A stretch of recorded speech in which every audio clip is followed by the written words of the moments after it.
Olá, pessoal, tudo bem com vocês? Então, agora essa é a segunda videoaula e nessa videoaula a gente vai fazer a correção daquelas atividades propostas e o esclarecimento de algumas dúvidas pontuais, né, que ontem na nossa reunião online alguns se manifestaram, né, questionaram algumas questões relacionadas à formação dos estados nacionais e, obviamente, essas dúvidas surgiram por conta da tarefa, né, de casa. Então, hoje eu farei a correção das atividades e também o esclarecimento sobre a questão da Magna Carta. Então, eu trouxe um trecho da Magna Carta para a gente analisar, certo? Então, vamos para a correção das tarefas. Eu trouxe aqui, então, no segundo slide, o estudo de caso. É um caso muito específico, que é da formação de Portugal e da Espanha. No slide, a gente tem aqui a apresentação de dois mapas, que são os mapas da página do livro, página 66. E aí a gente tem, no primeiro mapa, que é a Península Ibérica do século XII, né? A Península Ibérica dividida em reinos cristãos e o Império Muçulmano. A gente fala Império Muçulmano, domínio árabe, ou o próprio mapa que traz Império Almorávida, né? Ou os islâmicos, né? Então, depende, cada historiador vai denominar essa ocupação de uma forma. Mas o que eu quero que vocês entendam é que até o século X, a Península Ibérica, ela era constituída por cristãos, muçulmanos, judeus, mas grande parte cristãos e muçulmanos. E a todo momento, cristãos e muçulmanos, eles estavam em conflitos, em batalhas, obviamente disputando o território, né? E isso até meados do século 10, 11, né? E aí, o que vai acontecer? Nesses conflitos, né, entre cristãos e muçulmanos, alguns historiadores denominam como reconquista, né? Porque era o momento dos cristãos buscar reconquistar o território que estava tomado pelos muçulmanos. Então, a gente vai para o estudo de caso, né? Então, no caso aí da Península Ibérica, a gente fala especificamente de Portugal e da Espanha, né? Óbvio que a gente vai ser muito específico aqui na resolução das questões, mas eu acho que a videoaula 1, ela foi bem direcionada para os estudos de caso. E aí, ontem mesmo, no plantão de dúvidas, né, muitos alunos esclareceram dúvidas, e acho que a tarefa de casa é o momento do treino, né? E é o momento da gente esclarecer aquelas questões, né, que a gente tem quando a gente vai estudar um assunto que a gente que é novo para a gente, né? Então vamos lá. A primeira questão diz assim: a partir da análise do mapa da página 66, identifique os principais reinos cristãos. Então, o mapa, principalmente o primeiro mapa, né, ele vai apontar 4 reinos cristãos: Leão, Castela, Navarra e Aragão. Depois, a partir do século XII, a gente vai ter Portugal, que também é considerado um reino cristão. Obviamente, o Portugal ele vai se formar a partir da concessão de terras que o Henrique de Borgonha consegue, né? E ele, como uma pessoa que lutou nessa reconquista de territórios e teve êxito, então ele foi recompensado. E depois o filho dele, Afonso Henriques, ele vai se autodeclarar rei de Portugal, isso no século XII. Por isso, Portugal também é apresentado no mapa como um reino cristão, né? Na segunda questão, diz assim: cite a última região da Península Ibérica conquistada pelos cristãos. Aí a gente vai para o segundo mapa, né? Que é a região de Granada, bem ali no sul, né, da Península Ibérica, muito próximo à África já. Então, isso já lá no século XV, mas aí a gente vai ter a atuação dos reis católicos, né, que constituíram a Espanha, que seria a Isabel de Castela e o Fernando de Aragão. Então, já nesse processo, a gente tem aqui a unificação da monarquia espanhola. Vocês deveriam explicar o processo de consolidação dessa monarquia e de fortalecimento do poder. Eu sempre digo para os alunos o seguinte, né? Que a formação desses estados nacionais, Portugal, Espanha, França, Inglaterra, aconteceram, obviamente, de formas muito distintas. E aí, no caso da Espanha, além da guerra de reconquista de territórios, do conflito entre cristãos e muçulmanos, a gente tem um acordo matrimonial que aconteceu entre a herdeira de Castela, a rainha Isabel, e o Fernando de Aragão. Então, eles resolvem assinar um contrato matrimonial para justamente fortalecer o exército e também, a partir do fortalecimento do exército, acelerar o processo de unificação. Então, quando eles fizeram isso, eles fortaleceram principalmente o poder, e isso fez com que eles tivessem êxito na expulsão dos muçulmanos. Então, o acordo matrimonial foi muito importante nesse processo. Eu até coloquei aqui um contexto histórico, né, na resposta, e diz assim, que no século XV a Espanha não era unificada, ela só vai ser unificada no final do século XV, e ela era, a região, né, era formada por vários reinos, Leão, Castela, Navarra e Aragão, e que tem, né, esse conflito constante com os mouros ou os muçulmanos, né? Então, essa é a primeira parte do contexto, que eu já tinha assinalado para vocês, e depois o acordo matrimonial entre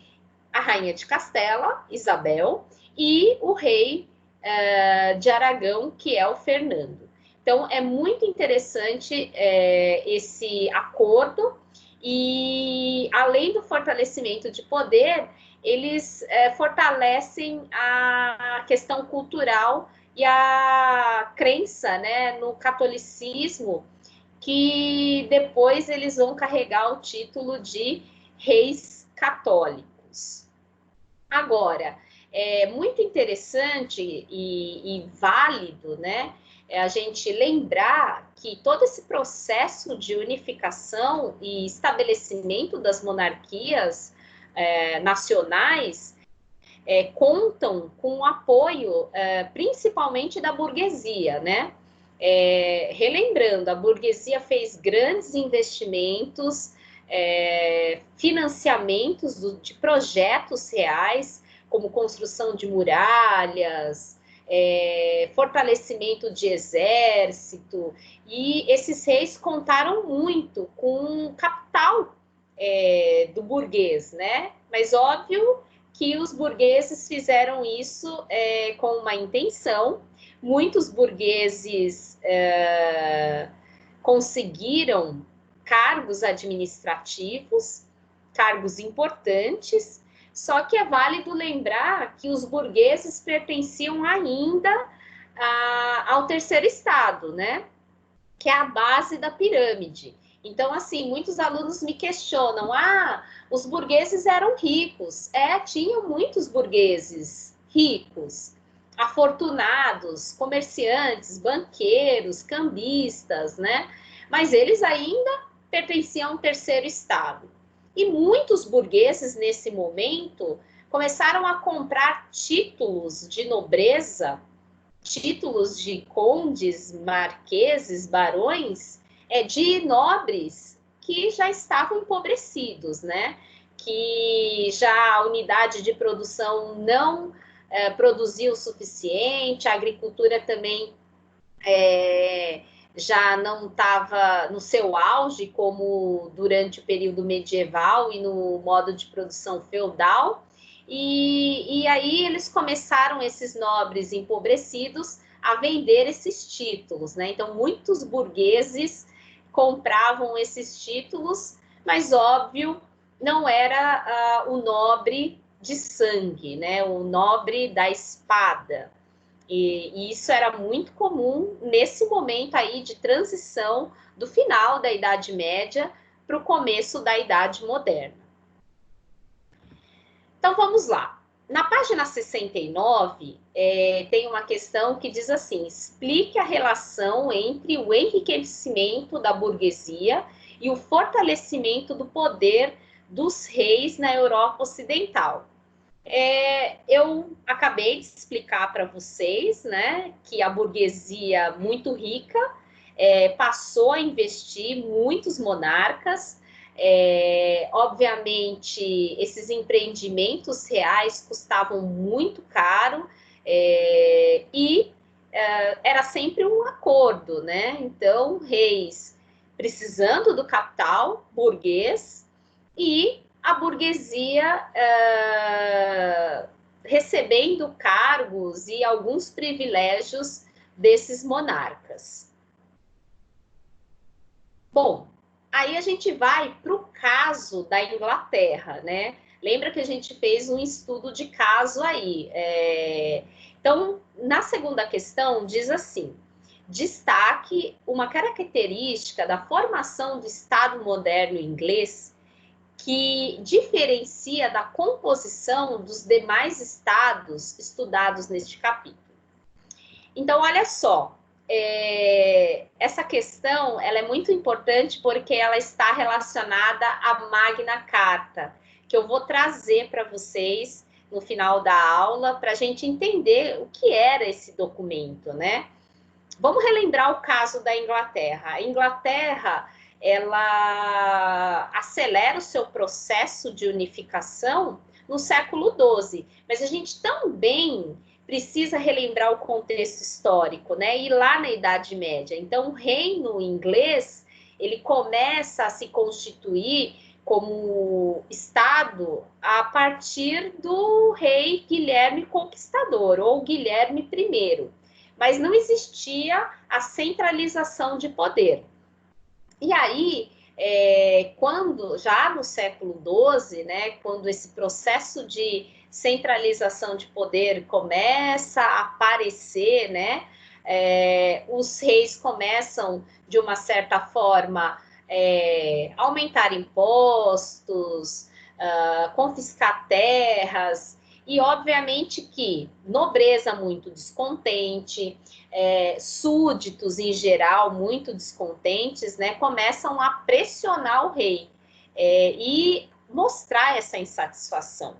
Então, a característica da formação do Estado moderno inglês se diferencia dos outros estados modernos europeus, porque a Magna Carta ela foi pensada, né, para, de alguma forma, restringir o poder real. E óbvio que depois os reis vão tentar, de alguma forma, exercer o seu poder absoluto, porque essa foi uma das grandes características dos estados modernos na Europa, já na Idade Moderna. Mas a grande diferença foi, na Inglaterra, foi a instituição da Magna Carta, que aí a gente vai falar sobre isso daqui a pouquinho. E aí a questão 6, que é uma moeda, né, com o símbolo, né, e o emblema da cara do rei Guilherme I, também conhecido como Guilherme o Conquistador. E nessa imagem, né, olha só, é uma moeda com a cara dele, né? Por quê? Porque nesse momento, né, e óbvio, né, no século XI, ainda não tinha uma grande circulação de moedas. Mas ele, que era um rei que tentava de alguma forma, vamos dizer assim, fazer concessões aos nobres, mas para exercer o poder, quando ele institui moedas, né, essas moedas têm a sua cara. Então, o que isso representa? Representa o quê? O processo de centralização de poder. Lembro, nós estamos falando, nesse caso do Guilherme o Conquistador, ainda no período medieval, mas é o início, o ensaio dessa centralização de poder, né? Na figura de um monarca. E aí a questão B, qual é a relação entre essa moeda e esse processo histórico, né? Antes do Guilherme o Conquistador assumir o reino da Inglaterra, aquela região era formada por vários reinos de origem germânica, né? Os saxões. Então, quando ele toma o poder na região, ele tenta unificar esses reinos de origem saxônica e padronizar algumas coisas. Por exemplo, algumas leis. E, no caso específico, né, quando a gente faz a análise da fonte, a padronização das moedas, né? Porque lembra que eu falei para vocês que quando as cidades começam a ganhar força e as moedas começam a circular por conta do comércio, havia circulação de moedas de todo tipo, né? E quem fazia a troca dessas moedas eram os cambistas, os burgueses. Então, no caso da Inglaterra, o Guilherme, o Conquistador, ele estava um pouco mais à frente. Ele tentou padronizar uma moeda única, né, para circular no reinado, e aí, obviamente, ele estampa a sua própria imagem para demonstrar poder, para demonstrar que ele realmente era um monarca que exercia poder naquele local, né? E, obviamente, também o exercício de poder não só no aspecto político, mas também no aspecto econômico. E aí, como eu falei para vocês, a Magna Carta, né? Olha só, Magna Carta, o termo é do latim, que significa grande carta. E essa carta, na verdade, esse documento, né, que foi instituído no século XIII, foi pensado por nobres e também pela igreja. Então, diz assim: o monarca João Sem Terra, ou John Lackland, assim chamado porque, por não ser o primogênito, não havia herdado propriedades.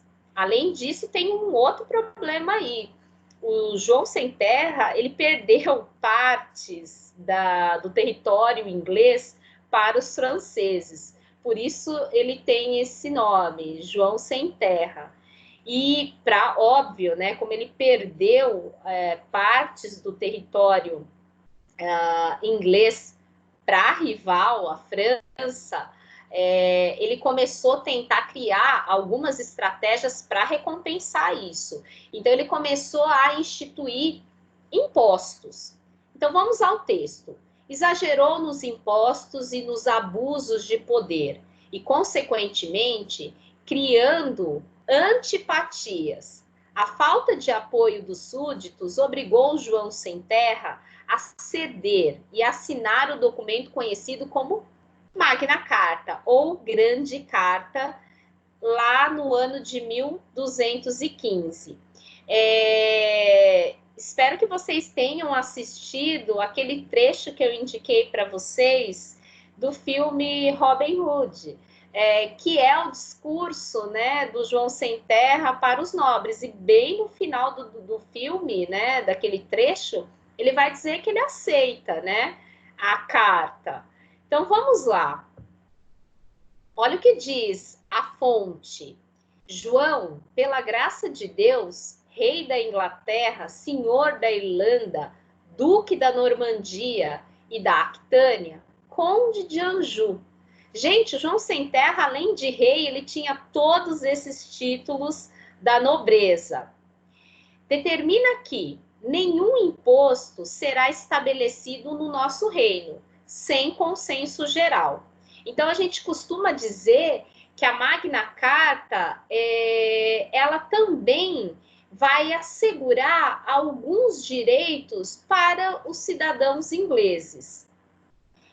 Na sequência, para obter o consenso geral, a fim de lançar impostos, mandaremos convocar arcebispos, bispos, barões, e além disso, mandaremos convocar todos os nossos vassalos diretos. Quer dizer, se for instituído algum imposto, o rei precisa fazer uma consulta, né, para todos esses nobres e também membros da igreja. Todos os mercadores, e aí quando a gente fala de mercador, a gente já vai associar ao grupo burguês, poderão livre e seguramente sair da Inglaterra, entrar nela, permanecer e passar, quer por terra, quer por água, para comprar e vender, sem receio e extorsões, né? Então eles não poderiam sofrer extorsões ilegais de acordo com o antigo costume. Então, para a gente resumir, a Magna Carta, ela, além de garantir, né, alguns direitos, né, aos cidadãos, significa o quê? Que a Magna Carta, ela restringia o poder real, né? Era uma forma de limitar o poder do rei. E eu sempre também falo para vocês, alunos, que mesmo com a Magna Carta, depois a gente, na Idade Moderna, a gente vai ter reis absolutistas que, de alguma forma, eles vão tentar burlar esse documento tão importante, né? E também se sobressair, né? Exercer o poder sobre uma instituição que foi criada na Inglaterra, que é o parlamento, né? Que é uma instituição iniciada lá no século XIII e que hoje ainda exerce tamanha importância na Inglaterra. E só para relembrar, a Magna Carta, a Grande Carta, também foi um documento tão significativo que outras monarquias na Europa seguiram um exemplo desse documento, né? Desse documento político. Então é isso, eu vou finalizar minha fala aqui. Eu espero que eu tenha esclarecido as dúvidas, né, da tarefa e desse documento. Vocês vão receber esse documento para depois responder a tarefa proposta. Então eu encerro e até mais na próxima videoaula.